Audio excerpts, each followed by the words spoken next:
Hey everyone, welcome back to the English Learning Podcast, the place where we help you improve your English step by step. I'm Jason, your host, and as always, I'm joined by my amazing co-host, Julia. Hey Jason! Hey everyone! We're so excited about today's episode because we're going to talk about something that so many English learners struggle with, understanding fast English. That's right. Have you ever been watching a movie or listening to native speakers and it just sounds like a blur of words? You catch a few words, but most of it goes right over your head? Exactly. And then you think, oh no, my English isn't good enough. But here's the truth, it's not your fault. English sounds fast because of the way native speakers connect words, reduce sounds, and speak naturally. Yes. So today, we're going to break it all down for you. We'll explain why fast English is hard to understand, how native speakers actually talk, and most importantly, strategies to improve your listening skills. By the end of this episode, you'll feel more confident and ready to understand English speakers, even when they talk fast. So, get ready to take some notes and learn with us. And if you're new here, don't forget to subscribe to our podcast so you never miss an episode. Also, stay until the end because we'll give you some practical exercises you can do every day to train your ears for fast English. All right, Jason, let's get started. First, let's talk about why English sounds so fast to learners. All right. Now let's dive into our first big question. Why does English sound so fast to learners? Yes, many learners feel like native speakers talk at lightning speed, but actually English isn't necessarily faster than other languages. It just sounds that way because of the way we connect words, reduce sounds, and stress certain syllables. Exactly. Let's break it down.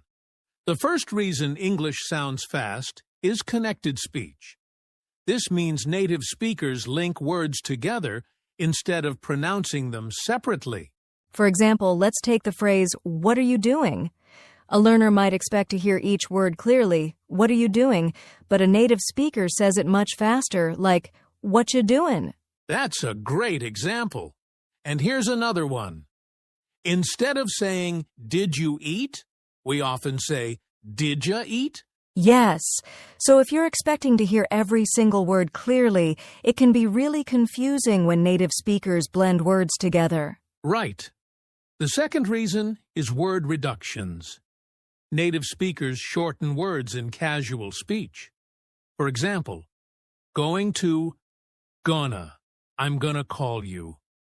Want to, wanna, do you wanna go? Got to, gotta, I gotta go now. And let's not forget contractions. Instead of I am, we say I'm. Instead of he will, we say he'll. If you're not used to hearing these shortened forms, it can feel like words are disappearing. That's so true. And the third reason fast English is hard to understand is unstressed words. English speakers don't pronounce every word with equal weight. Some words are stressed, and others are weaker and faster. Exactly. Take the sentence, "I went to the store." A learner might expect to hear every word clearly, "I went to the store." But in real speech, we say, "I went to the store." The words to and the become so weak that they almost disappear. So if you're struggling to understand fast English, it's not because your English is bad. It's because native speakers don't speak the way textbooks teach. That's right. But don't worry. We're going to teach you some great strategies to train your ears and start understanding fast English more easily. Yes. Coming up next, we'll talk about the common features of fast English and how you can recognize them. Now that we know why English sounds fast, let's break it down even further. What exactly makes native English speech sound so different from textbook English? Great question, Jason. There are 3 major features of fast English that every learner needs to understand. 1. Linking sounds. 2. Word reductions. 3. Dropped sounds. Let's start with linking sounds. In English, words don't always stand alone, they connect to the words next to them. Right. A great example is turn it off. A learner might expect to hear each word clearly, turn it off. But in real speech, it sounds like turn it off. The words blend together. Yes. And here's another one, I need a nap. It often sounds like I need a nap.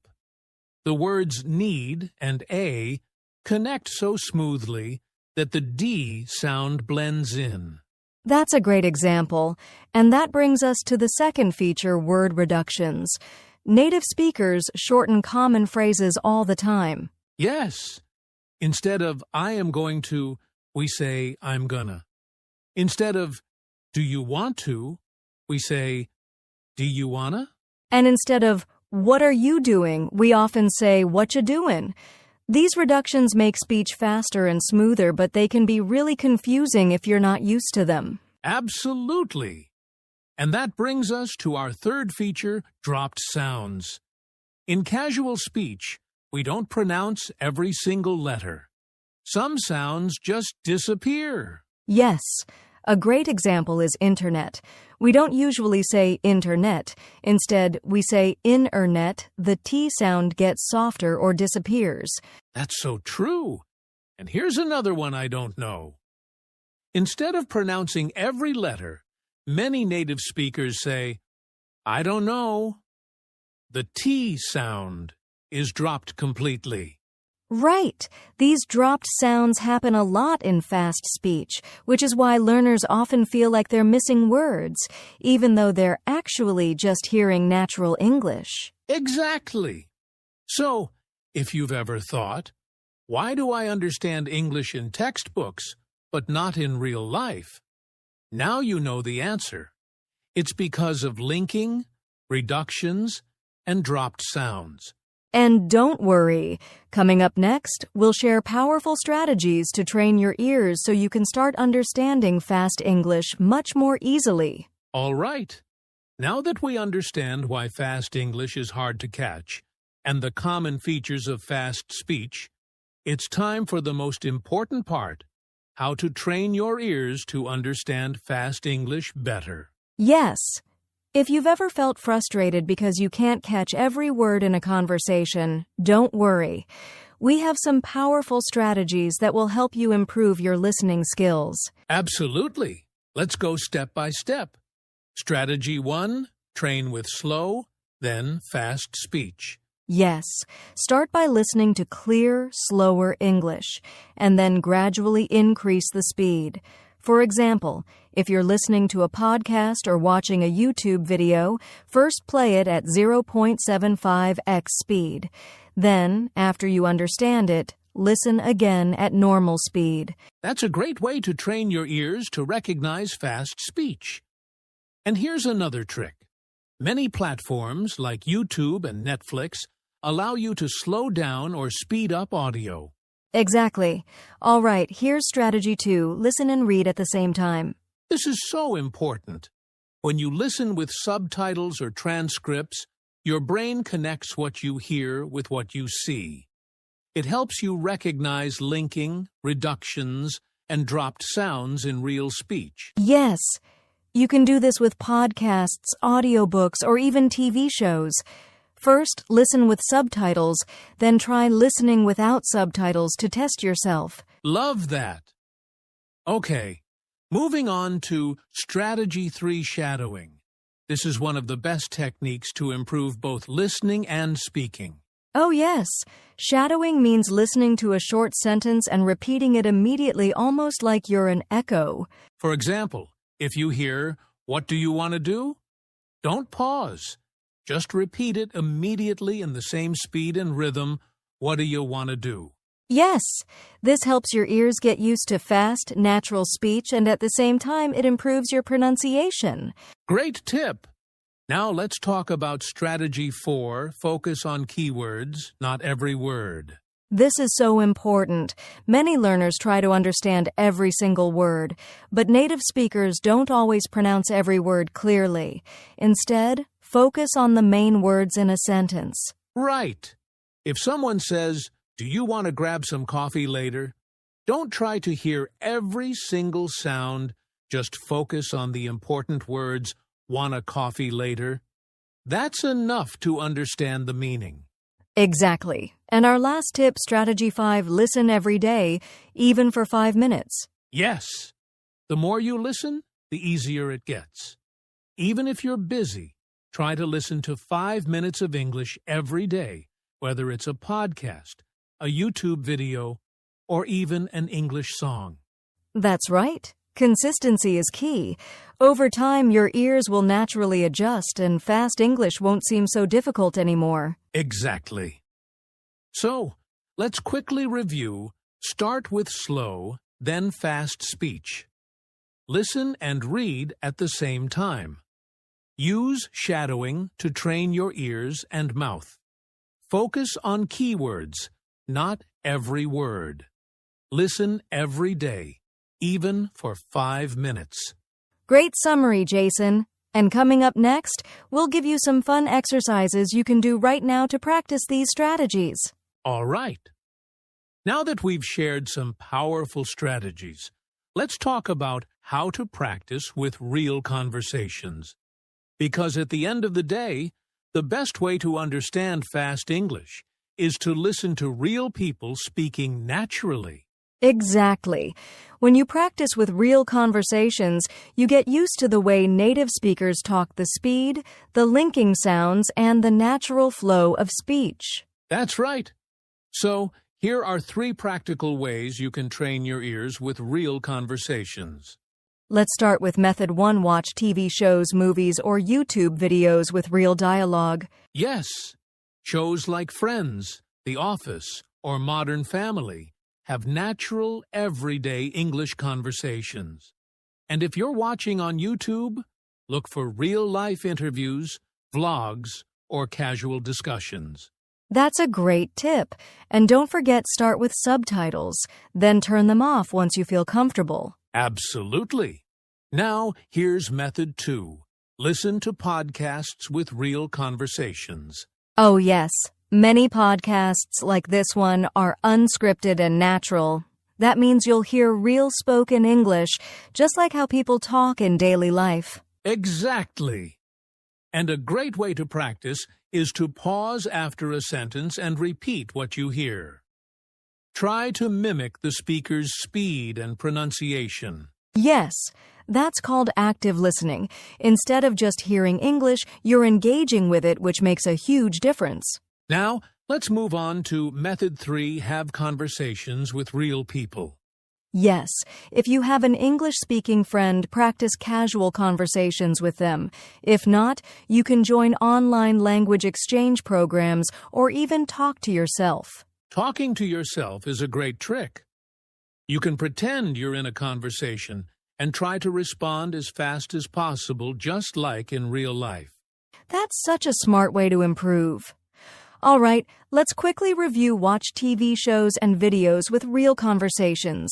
Listen to podcasts with natural speech practice, speaking with real people, or even yourself. Exactly. And coming up next, we'll share some common mistakes learners make when listening to fast English, and how to fix them. Stay with us. Now, here's a big mindset shift that will change the way you understand English. Stop translating everything in your head. Yes, many English learners try to listen, translate into their native language, and then understand. But this slows you down and makes it harder to follow fast conversations. Exactly. Native speakers don't wait for you to translate. English moves fast, and if you try to translate every word, you'll fall behind in the conversation. That's right. Instead, you need to start thinking in English. So how do you do that? One great way is to train your brain to recognize phrases, not individual words. Yes. For example, instead of hearing "what do you want to do" and translating each word, just recognize it as one phrase, "what do you want to do?" That's a game changer. And another trick, when you listen to English, focus on understanding the meaning, not every word. Yes. If you catch the main idea, you don't need to understand 100% of the words. Native speakers also don't hear every single word clearly, but they understand the message. Exactly. So, let's summarize. Stop translating word by word. Think in English by recognizing whole phrases. Focus on the main idea, not every single word. If you practice this daily, you'll notice a huge improvement in how fast you understand English. Coming up next, we'll talk about how to build confidence in understanding fast English. Stay tuned.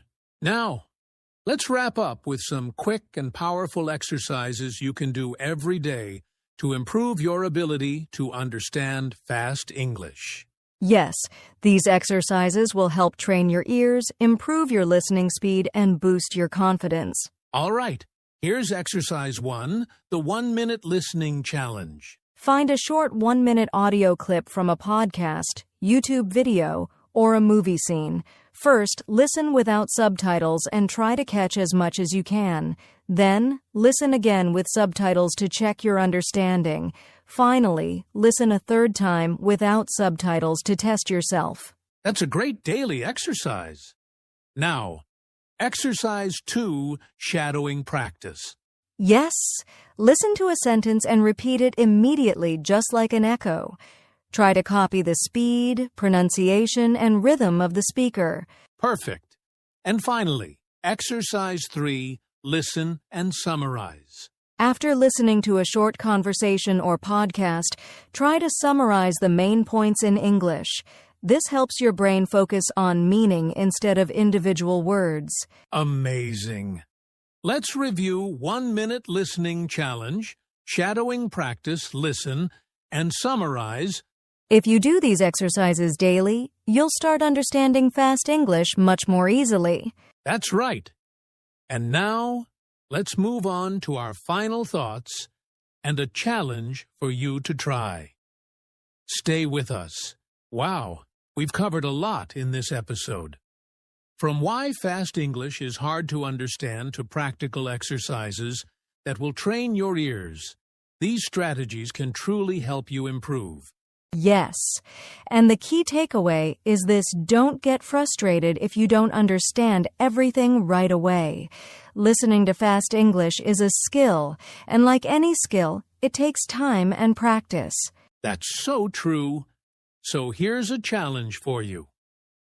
For the next 7 days, try one of the exercises we talked about today. Maybe do the 1-minute listening challenge, try some shadowing, or practice thinking in English instead of translating. Yes, pick one, do it daily, and let us know how it goes. You can share your experience in the comments or even send us a message. And if you found this episode helpful, don't forget to like, subscribe, and share it with other English learners. Also, check out our other podcast episodes for more tips on speaking and understanding English naturally. That's it for today. Keep practicing, keep listening, and we'll see you in the next episode. Take care and happy learning.